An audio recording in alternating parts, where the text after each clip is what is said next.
Hola, muy buenas a todos y a todas, bienvenidos y bienvenidas a un nuevo encuentro. Siguiendo con el encuentro anterior del autor Kushk Rodolfo, vamos a leer otro capítulo de su libro Obras Completas. En este caso, este capítulo es titulado El miedo y la historia. Así que empecemos. Uno de los factores que precisamente ponen a nuestra aparente inferioridad sudamericana sobre el tapete es la historia. La historia consiste en una especie de línea recorrida por la humanidad en la cual se da un abajo y un arriba, y ese arriba está colocado un poco más allá de donde nosotros estamos. Es lo que creemos de la historia y nadie nos va a convencer que no sea así.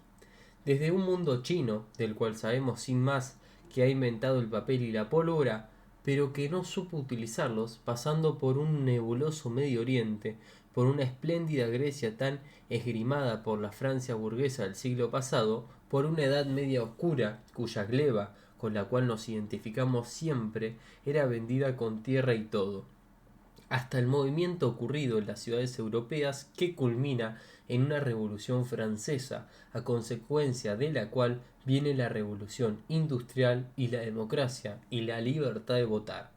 Todo eso en una sola línea impeterrita en la cual nos vemos obligados a insertarnos. Hoy ya no podemos decir que podemos hacer una historia al margen, es muy difícil. La historia, así concebida y reiterada por la enseñanza, nos convence que no podemos ser ajenos a ella. Es más, estamos incluso convencidos de que nuestro sentimiento de inferioridad habrá de desaparecer recién cuando nos pongamos a la altura de esa evolución, pero una altura tal como la de ser nosotros los promotores de ese mundo y tener, por ejemplo, algún día una gran industria que lo abastezca, en la misma medida como ahora lo hace Estados Unidos y Europa con nosotros. En este terreno hemos hecho incluso una topografía de la historia. Tenemos una especie de asiento donde se promueve la historia de América. La ciudad es uno de esos asientos. En ella decimos todo es posible y esa posibilidad se extiende en dimensión de hacer historia, de alentarla y promocionarla. ¿Cómo? Pues haciendo política. El político remienda en cierta manera todo aquello que entre nosotros no parece entrar en la historia. Hace promesas de promoción, de construcciones, de ayuda y siempre con un ojo puesto por donde va la historia. El político es un factor dinámico que promueve en cierta medida nuestra incrustación en la misma. Es más, nuestras ciudades grandes, especialmente las capitales, sino las que están sobre las costas, son las que concentran un mayor número de posibilidades en este sentido, porque tienden a facilitarnos un cuarto de hora para nuestra vida, a fin de introducirnos en este proceso histórico internacional. Es, al fin de cuentas, el destino de nuestras repúblicas, fundadas alrededor de 1800, llevan como factor catalizador precisamente esa incentivación que nos moviliza en sentido de una historia que hemos dado a llamar universal. Y en todo esto no cabe la rebelión, se trata de una historia volcada en hechos y los hechos científicamente estudiados nos asedian y nos convencen que la línea arriba señalada es única. Ahora bien, ¿es esta realmente nuestra verdadera historia? ¿Tenemos un canon para responder a esta pregunta? Nuestras historias son accidentadas porque están regadas de exabrutos de toda laya, pero pensamos y nos enseñan además que se trata de episodios negativos, movilizados por individuos también negativos, quienes ya sea por falta de cultura o por tener criterios demasiado demagógicos, han perdido la posibilidad de darnos una historia espléndida y nos han retardado un poco. Pero no importa, habremos de seguir y no faltará mucho para entroncarnos con la historia y marchar al paso de los grandes o de las grandes naciones. Por eso, cuando salimos de nuestras ciudades y contemplamos nuestros pobres provincianos que nada hacen y que se enquistan en sus prejuicios sin incorporarse en la historia, los compadecemos y no hablamos del indio o del campesino, de quien uno realmente no sabe cómo hará para asumir el mismo proceso dinámico y creador en que estamos nosotros los ciudadanos. Pero algo debe andar mal en todo esto. Hacia principios del siglo, Estados Unidos de América llega a ser la nación más desarrollada, Hacia mediados del siglo pasado, Sarmiento y Alberdi aclaman en Argentina por sustituir a los criollos por anglosajones como única salida para lograr esa incorporación al ritmo en que vivía la humanidad. Y hoy, en 1976, nos han calificado de subdesarrollados. ¿Qué ocurre? ¿Somos incapaces de incorporarnos al ritmo de la humanidad? ¿Podríamos justificarnos diciendo que no hemos sabido hacer bien las cosas, que mejor hubiera sido ser colonizados por anglosajones? Lo cierto es que nos hemos quedado atrás y no sabemos qué pensar, porque ni siquiera podemos afirmar que nuestra historia es diferente. La historia es una ciencia que constata los hechos y estos son inconmovibles. Y he aquí nuestro desamparo en la historia. Volteados por los hechos, no tenemos más remedio que poner murallas a las ciudades, pensar que en ellas tenemos un estilo de vida al cual no habrá de incorporarse nunca el campesino y decir que éste está cargado de miedos y que nosotros no los tenemos. La prueba está en que uno les ofrece todos y estos resienten, pero ni siquiera saben invertir su dinero, como me informaron en Carangas. Se diría que son inferiores y analfabetos. Entonces es natural que haya murallas, que nuestras ciudades sean espléndidas y también que todo lo referente al campo sea desolador. De un lado todo y del otro lado nada. De un lado la seguridad de estar con un pie en la historia y del otro un mundo nebuloso, del cual habrá que esperar siempre lo peor. Por ejemplo, que cualquier caudillo arrea a la gente para hacernos mal, para sustraernos al proceso en que estamos encaminados. Realmente, ¿qué hacer? ¿Acaso hay algo del otro lado? ¿Acaso en el imperio incaico se dio siquiera algo mejor que esa historia que detentamos? Veamos un residuo de las creencias del mismo. Huamán Poma, mencionado en el encuentro anterior, seguramente a nivel folclórico, escribe alrededor de 1600 una historia católica entroncada con la Biblia y dibuja la primera pareja, Adán y Eva, y traza todo lo que la Biblia dice con referencia al nacimiento de la humanidad. Pero en una de esas corta su narración para relatar la leyenda de las 5 edades. Los primeros llamados Huariacucuruna lo edificaron y Huariuna y Purununa, Aucanuna, Incaprupan, y desde la conquista se le han entrado a quitalle los caciques y mandones sus títulos y posiciones que han tenido de sus antepasados, los dichos pobres indios, y ahí ausentados todos ellos, y no hay remedio en este reino, porque ninguna generación de español cristianos jamás comieron en pública plaza ni tuvieron fiestas en ellas como los indios de este reino, y que todos sus parientes de aquel ayo o parcialidad a dale de comer a los pobres. Es más, Inveroni descubre que los reyes llamados Pachucuti no existía. Decía el término Pachacuti era el título que se identificaba con ciertas épocas paralelas a las de las 5 edades y que señalaban el momento en que el tiempo y el espacio y la tierra debían resolverse. Evidentemente esto no es historia, es más bien la muerte de la historia, por cuanto estas concepciones nos hacen notar un hondo subjetivismo, llevado por el miedo, casi como si se hubiese relegado la historia a los dioses. Cuando se revisa a Pulpubú, la Biblia maya, se advierte precisamente que los dioses se reúnen para juzgar o experimentar con las humanidades que van creando.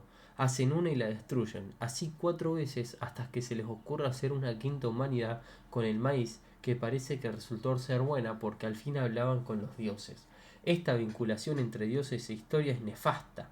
Un marxista diría que debido ser el residuo del feudalismo, pero yo diría más bien que debió haber alguna época en que los dioses manejaban la historia simplemente porque así debió ser.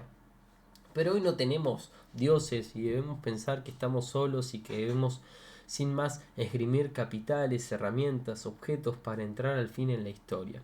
Solo así nos sentiremos dueños de la historia y hablaremos de moverla.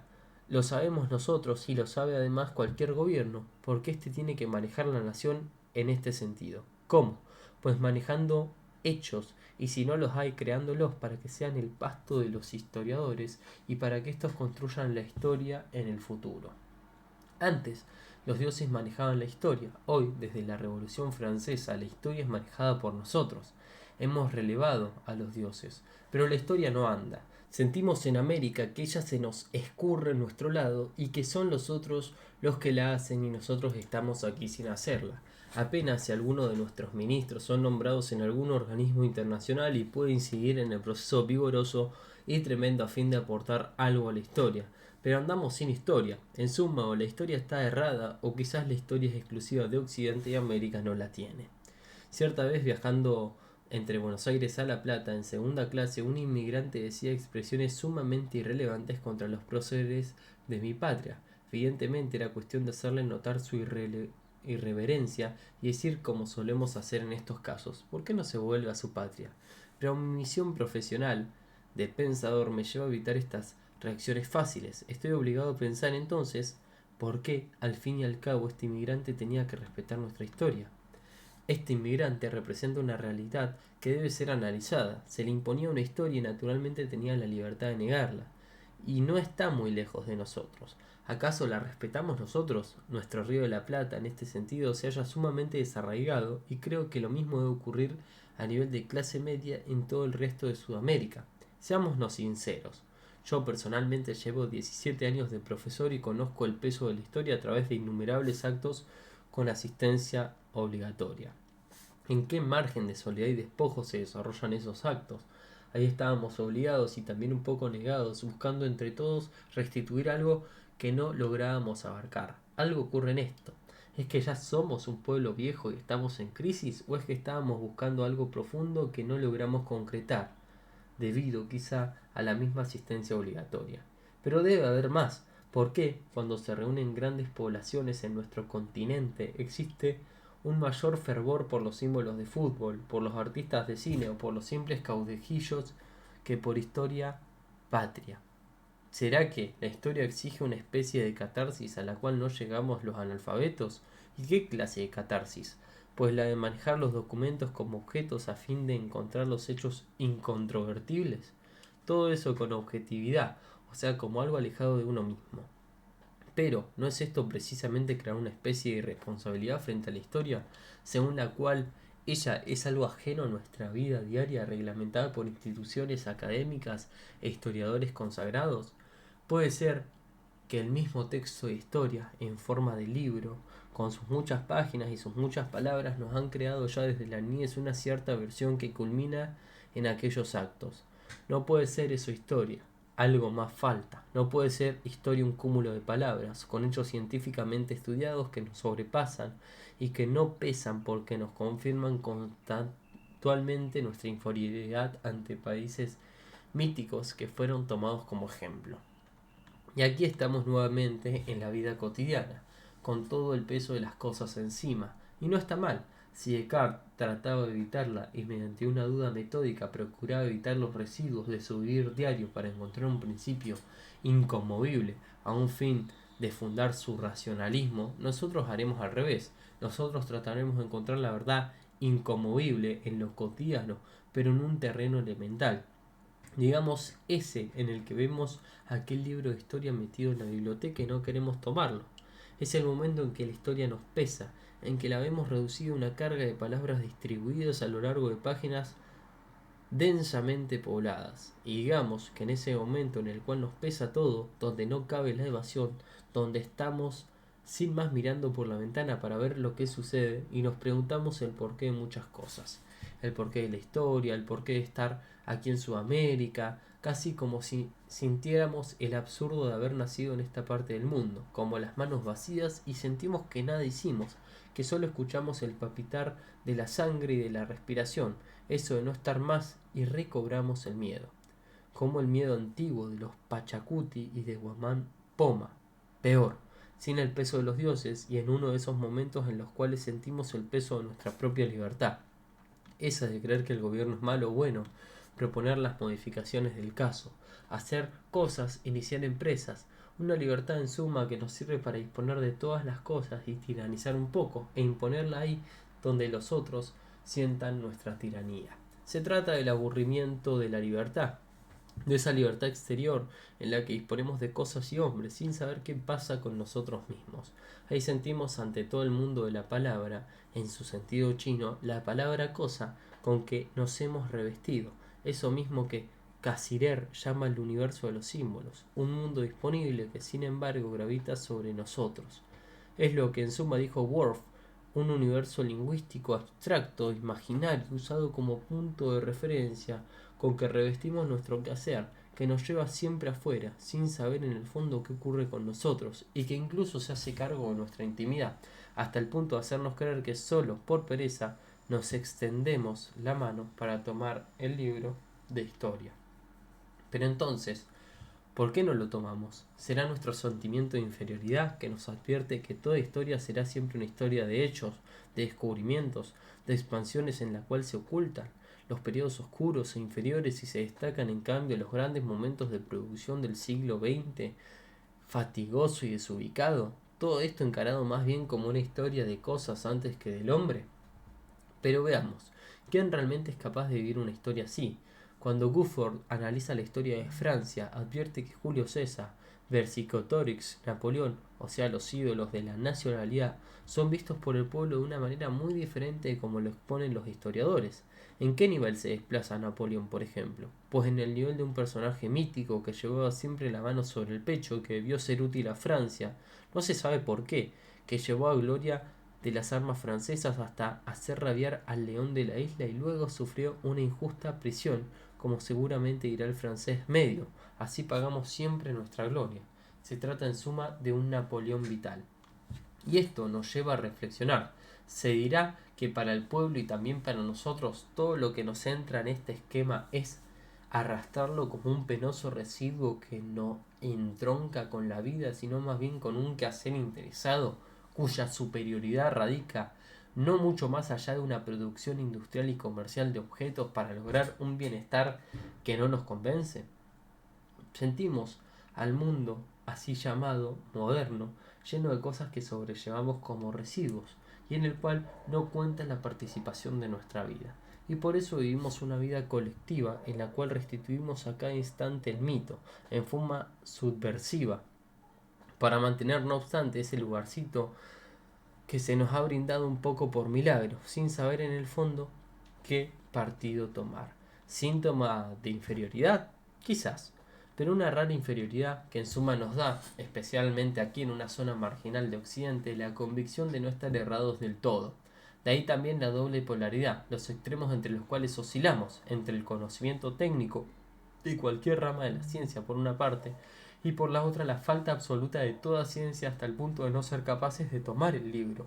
Y es más, hasta podemos trazar un paralelo y entre la ciudadanía que busca su inclusión desesperada en el ámbito de la perfección occidental, tomada casi a nivel del reino divino, y la constante presencia de un pueblo silencioso, al cual sencillamente no le importa en qué andamos. Pero si también nos gusta el cine, ver a Napoleón con las manos en el pecho, a quien lloramos cuando a la hora y media de proyección lo vemos traicionado por sus amigos y encerrados en la prisión con la mirada rebelde. ¿Qué buscamos realmente? Por un lado quisiéramos extremar nuestra inteligencia y concretar una vida en el mejor de los planos y por el otro, sin embargo, nos dejamos atrapar por viejos arquetipos, así llamados por la psicología profunda, a los cuales, aunque nos mutilen la mente y nos tornan menos inteligentes, sin embargo les damos curso en la oscuridad del cine. ¿Es que quisiéramos también asumir un sacrificio? Es indudable, depende, claro está, del terreno. A ocultas en el cine, ya que todo el mundo lo hace, o si no en público y posposamente para que nos vean de más como objeto, con narcisismo. Pero es inútil, sabemos que eso no dura. De cualquier modo, es extraño que una cultura como la nuestra, la occidental, montada sobre la lucidez, precisamente nos lleve a buscar cosas ilúcidas. ¿Por qué será? Y digo más, nos surge ver lucidez en América, pero ¿somos realmente valientes para asumir la lucidez propuesta en el siglo XX? ¿O no será más bien que ese afán de lucidez es exclusivo de nosotros como pueblos marginales? ¿Somos capaces acaso de mantenerla sin más? ¿Acaso la mantienen en el pueblo creador de la lucidez como es el occidente? Y si no fuera así, cabe preguntarse de dónde proviene el afán de volcarse en lo contrario, el mundo tenebroso de los mitos, precisamente en un nivel cultural de donde habían sido extirpados.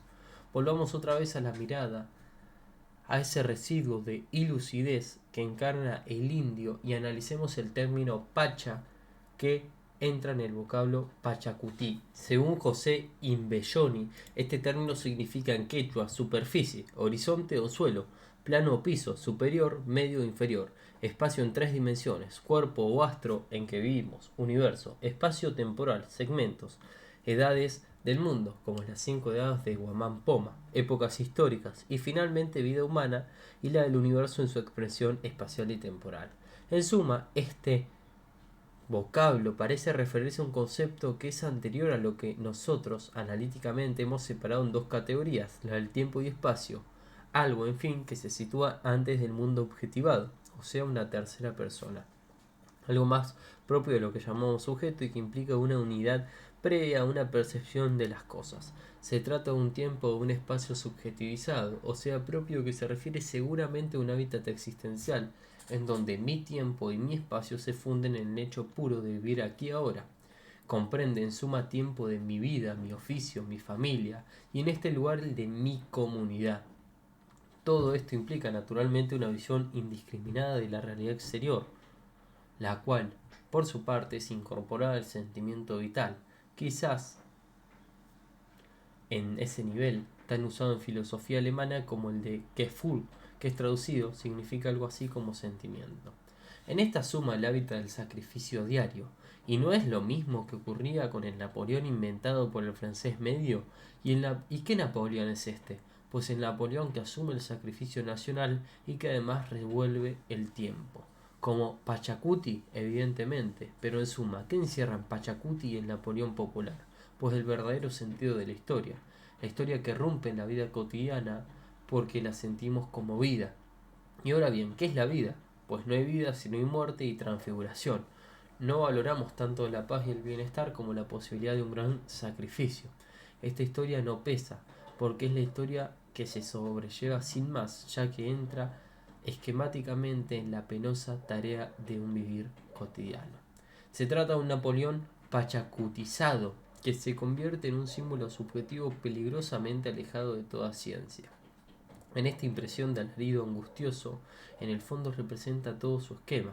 Encierra el intento de cortar el tiempo, de vivir ante la posibilidad que se acabe el quinto tiempo, el último en el que siempre se está viviendo. Un símbolo histórico así está montado sobre el miedo, pero un miedo digno, el del despojo de ser hombre en suma.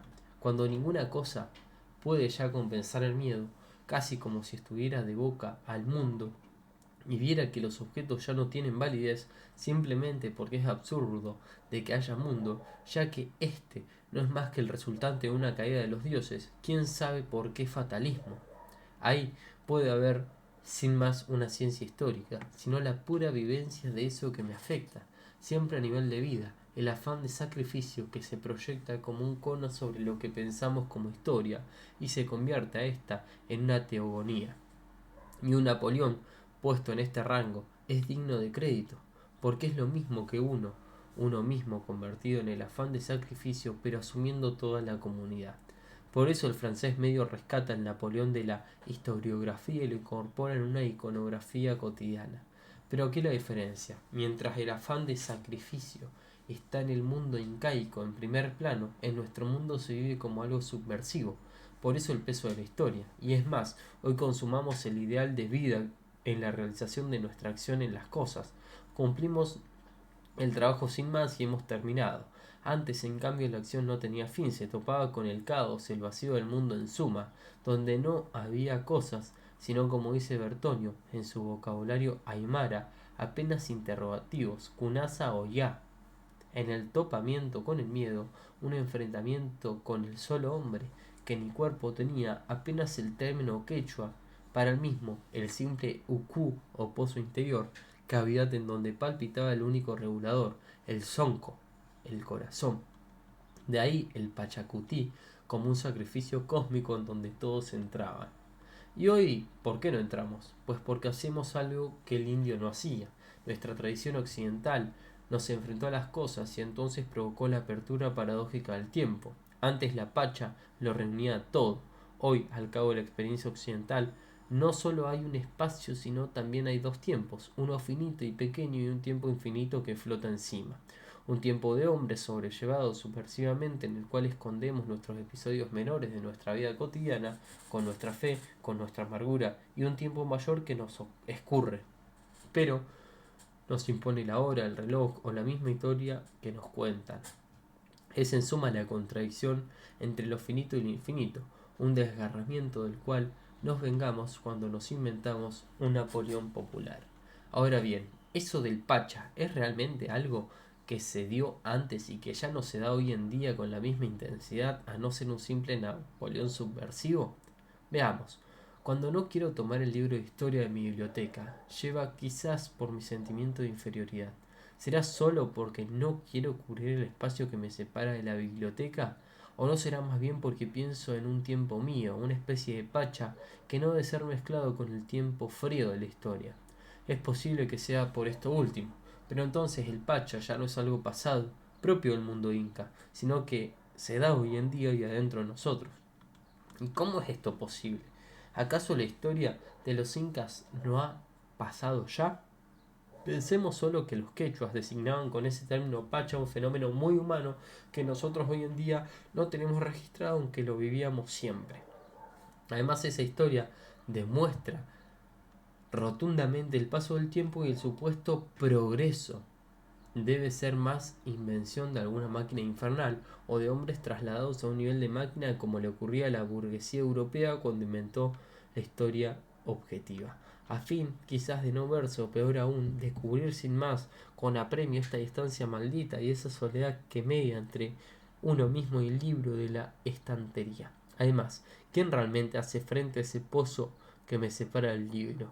Debemos sospechar que ese gesto de no leer el texto debe haber un afán mágico de resolver y de revolver el tiempo para sentir el impacto de algo innombrable en un siglo en el cual todo se nombra y sentir la incitación de no sé qué zona a fin que asome algún cataclismo y uno sienta a los dioses a flor de piel.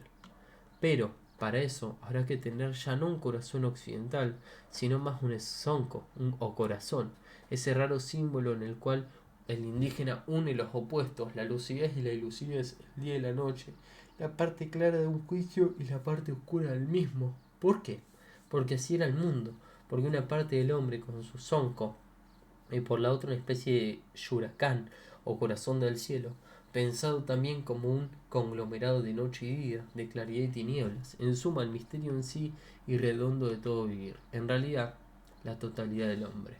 Y esto no lo vivimos nosotros mismos, sino simplemente, y no deja de ser un privilegio, en dimensión geográfica, entre grandes ciudades que quieren ser lúcidas, pero que están al borde del mundo ilúcido, donde todavía alienta el Pachacuti y el Sonco del Indio, casi como si fueran la otra mitad del universo, alentado como por una lógica inversa de un hombre volcado hacia adentro. Y en estas condiciones, ¿podemos ser totalmente lúcidos? Es lo que proponen Eliade y Jung, quienes recomiendan una integración psíquica y para entender esto, sin embargo, sorben el ejemplo precisamente del mundo primitivo, donde todavía hay rituales para esa integración. ¿Y nuestros rituales dónde están? Y aquí tenemos miedo de asumirlos, porque estamos en la paradoja de un lúcido terror de no querer recobrar la otra parte, sino con un colectivo y risueño permiso de una borrachera transitoria o un hermoso y prosaico partido de fútbol. Realmente en esto de la historia habrá que hacer lo del brujo. Cuando da vuelta un recodo en la montaña y se topa con un pico nevado, recobra el miedo y nombra a este abuelo y lo adora. Eso está mal. Pensemos que nuestro verdadero mundo, o sea que la parte que nos falta, está en el misterio del saber.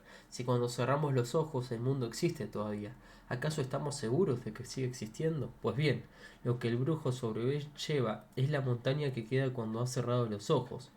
Ese es el abuelo.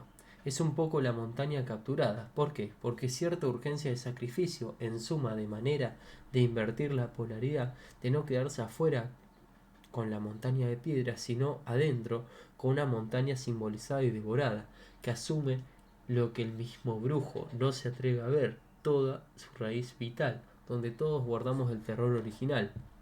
El brujo en este sentido juega una totalidad del hombre, a nivel de Pacha y de Sonco. ¿Y qué distancia hay entre el brujo y nosotros? Pues la distancia que media entre el tener los ojos cerrados y el tenerlos abiertos. Con lo primero entramos en otro mundo, con lo segundo solo vemos cosas. Pero lo primero debe ser la solución. Con una simple cerradura de ojos, asomamos ese viejo mundo y recobramos la verdad, una verdad mayor de la que llamamos historia. A esta le falta el hombre y es muy difícil esquivarlo.